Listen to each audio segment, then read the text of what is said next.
नमस्कार, मैं हूं मोबिना महक और आप देख रहे हैं यूपी न्यूज 24 चैनल पर। इस वक्त की खबर मुरादाबाद से। जनपद मुरादाबाद से इस वक्त की बड़ी खबर सामने आ रही है।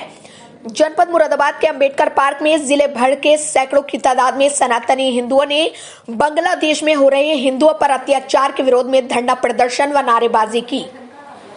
विरोध प्रदर्शन के दौरान भारी तादाद में पुलिस बल तैनात रहा। चप्पे चप्पे पर पुलिस फोर्स की तैनाती की गई और शरारती तत्वों पर पैनी नजर रखी गई।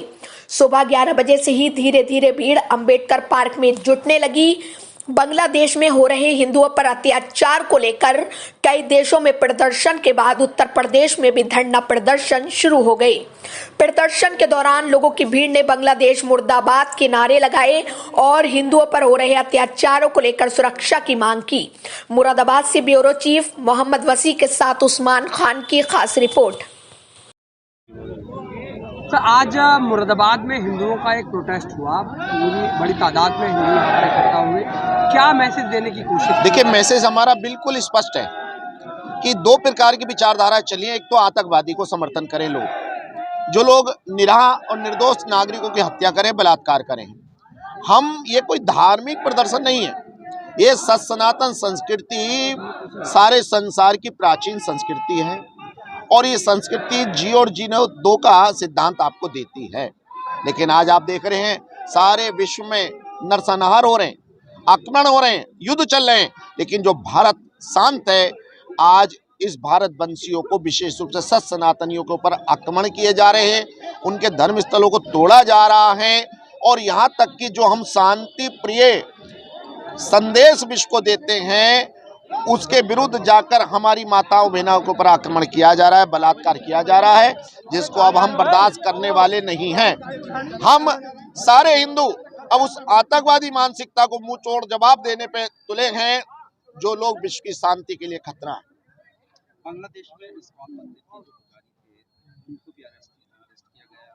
देखिए, जब हमने देखा कि बांग्लादेश के इस्कॉन प्रमुख को अरेस्ट किया गया तो मात्र उन पर दो एलिगेशन लगाए गए।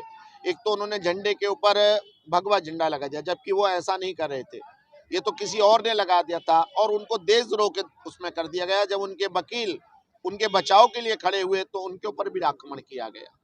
तो ये बहुत ही निंदनीय है कि एक तो आप अन्याय करे हो और दूसरा जो न्याय देना चाहते हैं आप उन न्याय देने वाले वकीलों पर भी आक्रमण करे हो। इसका मतलब आप पूरी तरीके से सांप्रदायिक हो, आप मानवता विरोधी हो, आप राक्षसी कृत्य करे हो और राक्षसों की शक्ति थोड़े समय के लिए बढ़ती हुई दिखती है और फिर सदा के लिए समाप्त हो जाती है। भारत सरकार से क्या मांग?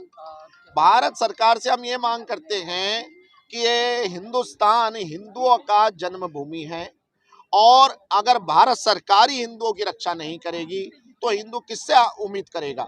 तो मैं मोदी जी से ये मांग करता हूं कि वो तुरंत इसमें हस्तक्षेप करें। अगर सैन्य कार्रवाई भी करनी पड़े तो सैन्य कार्रवाई भी करें और वहां के कट्टरपंथियों के विरुद्ध जिस प्रकार अमेरिका दूर दूर जाकर आतंकवादियों को चुन चुन के मारता है, वही कार्रवाई भारत सरकार की है। इस पूरे अत्याचार को लेकर वहां की सरकार के बारे में क्या कहेंगे और किसे जिम्मेदार ठहराते हैं? देखिए, वहां की सरकार तो पंगु है इस समय। जिसको शांति नोबेल पुरस्कार आप दे रहे हो मोहम्मद यूनुस को, वो सबसे बड़ा अन्यायकारी है, वो सबसे ज्यादा आंखें बंद करके अन्याय को सह रहा है। तो उसने कहाँ पे शांति फैलाई भाई, हम तो समझ नहीं पा रहे हैं। इस 1971 में बांग्लादेश जब बना तो भारत ने पूरा सहयोग दिया। उस इस्कॉन के प्रमुख को जिसने आपको गिरफ्तार किया है उसने 3 साल तक आपके लाखों लोगों को भोजन कराया। उसकी ऐसी कौन सी कार्रवाई थी जो देशद्रोही थी? तो ये जो वर्तमान सरकार है बांग्लादेश की, ये बिल्कुल आप समझ लीजिए कि राक्षसी प्रवृत्ति की है, आसुरी शक्तियों के हाथ में ये चल रही है और उस ISIS और जमीयत इस्लामी जैसी संस्थाओं को जो भारत में पहले से बैन है उनके अंडर में कार्य करी है, जो कभी भी मानवता के हित में कार्य नहीं कर सकती।